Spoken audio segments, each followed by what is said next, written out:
Hello everyone, welcome back to my channel. So thumbnail చూసారు కదా, ఇవాళ స్పెషల్ వచ్చేసి ప్రాన్స్ కర్రీ అనమాట. సో ముందుగా ప్యాన్ పెట్టుకున్నాను, అందులో ఆయిల్ అనేది వేసుకున్నాను. నేను ముందే ఆల్రెడీ కట్ చేసి పెట్టుకున్నాను ఆనియన్స్, పచ్చిమిరపకాయలు, టొమాటోస్ అండ్ కొద్దిగా కరివేపాకు. సో ఆయిల్ అనేది హీట్ అయిన తర్వాత ఇవన్నీ కూడా అందులో యాడ్ చేసుకోవాలి. ముందుగా ఆనియన్స్ వేసుకున్నాను, అవి దోరగా ఫ్రై అయ్యేంత వరకు ఫ్రై చేసుకోవాలి. ఫ్రై చేసుకున్న తర్వాత ఫ్రై చేసుకుంటున్నాం కదా, తర్వాత కొద్దిగా కరివేపాకు యాడ్ చేసుకోవాలి. అలాగే పచ్చిమిరపకాయలు కూడా వేసుకొని ఇవి కూడా కొంచెం ఫ్రై అయ్యేలా ఉంచుకోవాలి. ఈ లోపే నేను ఏం చేశానంటే ఇక్కడ రొయ్యలు అనేది కొద్దిగా పసుపు ఉప్పు వేసుకొని కొద్దిగా ఉడకపెట్టుకున్నాను, బాయిల్ చేసుకొని పెట్టుకున్నాను. తర్వాత ఈలోపు ఈ ఆనియన్స్ అండ్ ఇవి ఫ్రై అయిపోయింది కదా, నేను ఇంకా టొమాటో కూడా యాడ్ చేసుకున్నాను. సో టొమాటో కూడా మెత్తగా ఫ్రై అయిపోయిన తర్వాత మనం ఏదైతే క్లీన్ చేసి ఉడకపెట్టుకున్నాం కదా, ఈ రొయ్యలు అనేది ఇందులో యాడ్ చేసుకోవాలి. రొయ్యలు యాడ్ చేసుకున్న తర్వాత కొంచెం సేపు అలా తిప్పుకొని కొద్దిసేపు అలా 5 మినిట్స్ అట్లా ఉంచేసేయాలి.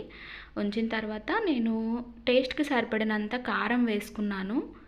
సో కారం వేసుకున్న తర్వాత కొద్దిగా కలుపుకోవాలి. ఆ మిక్స్ చేసుకుని పచ్చివాసన పోయేంత వరకు ఉంచుకోవాలి.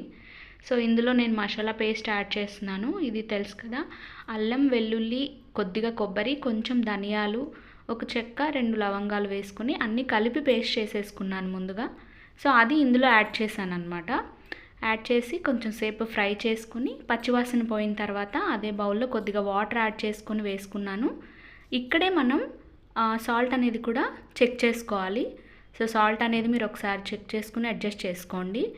ఈలోపు ఒక మూత పెట్టేసుకొని కొద్దిగా సేపు ఒక 5 మినిట్స్ అట్లాగా ఉంచేసి తర్వాత మూత తీసి చూసిన తర్వాత ఆయిల్ అంతా పైకి వచ్చేసింది, అంటే ప్రాన్స్ కర్రీ ఆల్మోస్ట్ డన్ అనమాట. ఇప్పుడు ఏం చేయాలంటే ఫైనల్గా కొద్దిగా కొత్తిమీరని గార్నిష్ చేసుకోవడమే పైన. సో ఆయిల్ వచ్చేసింది, కొత్తిమీర వేసుకున్నాము. కొద్దిసేపు అయిన తర్వాత ఫ్లేమ్ ఆఫ్ చేసేసుకొని సర్వ్ చేసుకోవడమే. సో సూపర్గా వచ్చింది కర్రీ. ఈ కర్రీ ఎలా వచ్చిందో మా హస్బెండ్ చెప్తారు భోంచేసేటప్పుడు, అది మీరే వినండి. ఎలా ఉంది కదా, సూపర్ వచ్చిందంట.